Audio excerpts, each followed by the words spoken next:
नमस्कार, insider live का top news video देख रहे हैं आप और मैं हूं आपके साथ कोमल।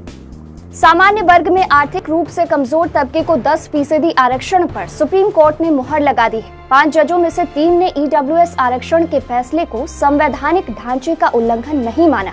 हालांकि इस मसले पर 5 जज एक मत नजर नहीं आए।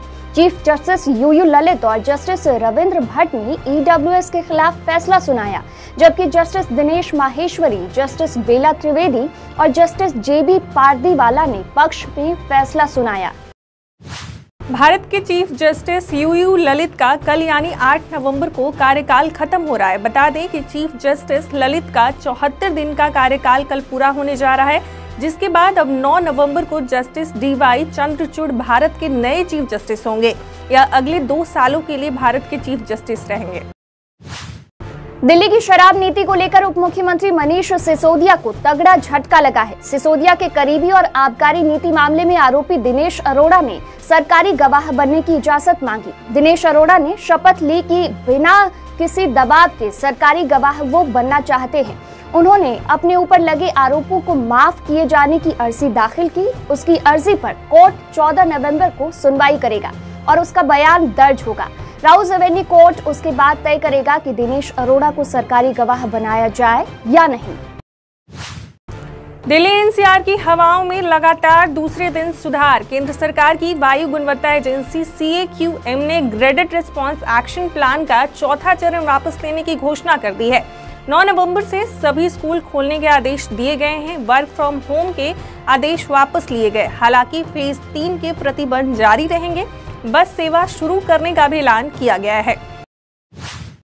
कांग्रेस की भारत जोड़ो यात्रा के 2 महीने पूरे हो चुके हैं। राहुल गांधी के साथ इस यात्रा में सुप्रीम कोर्ट के वरिष्ठ वकील और सामाजिक कार्यकर्ता प्रशांत भूषण और योगेंद्र यादव भी शामिल हुए।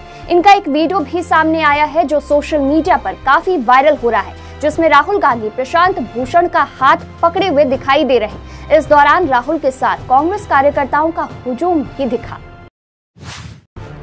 आजम खान के बेटे मोहम्मद अब्दुल्ला को लगा बड़ा झटका। सुप्रीम कोर्ट ने विधानसभा के सदस्य के तौर पर मोहम्मद अब्दुल्ला की अयोग्यता बरकरार रखी। 2017 के विधानसभा चुनावों में संदिग्ध जन्म तिथि के कारण अयोग्य घोषित करने को लेकर इलाहाबाद SC ने अपना फैसला सुनाया था, जिसे अब सुप्रीम कोर्ट ने भी बरकरार रखा।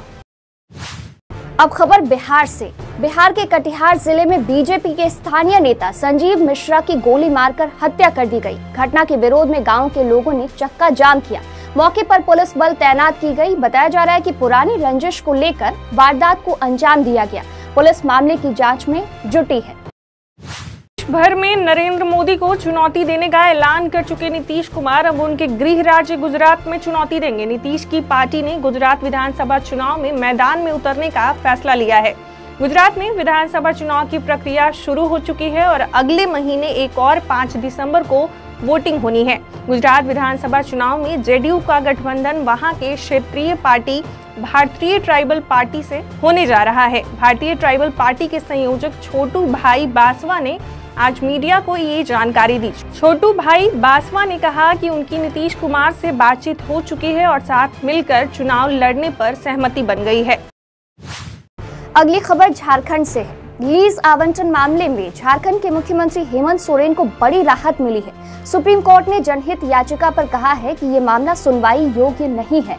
इसके साथ ही शीर्ष अदालत ने झारखंड हाईकोर्ट के फैसले को भी पलट दिया है। झारखंड हाईकोर्ट ने लीज आवंटित करने के लिए उनके करीबियों द्वारा शेल कंपनी में निवेश से संबंधित याचिका को सुनवाई योग्य नहीं माना था। इस याचिका को राज्य सरकार और CM ने सुप्रीम कोर्ट में चुनौती दी थी। अब खबरें खेल जगत से। ICC ने अक्टूबर महीने के player of the month award की घोषणा कर दी है। पुरुषों में भारत के दिग्गज बल्लेबाज विराट कोहली को और महिलाओं में पाकिस्तान के दिग्गज ऑलराउंडर निदा डार को यह अवार्ड दिया गया है।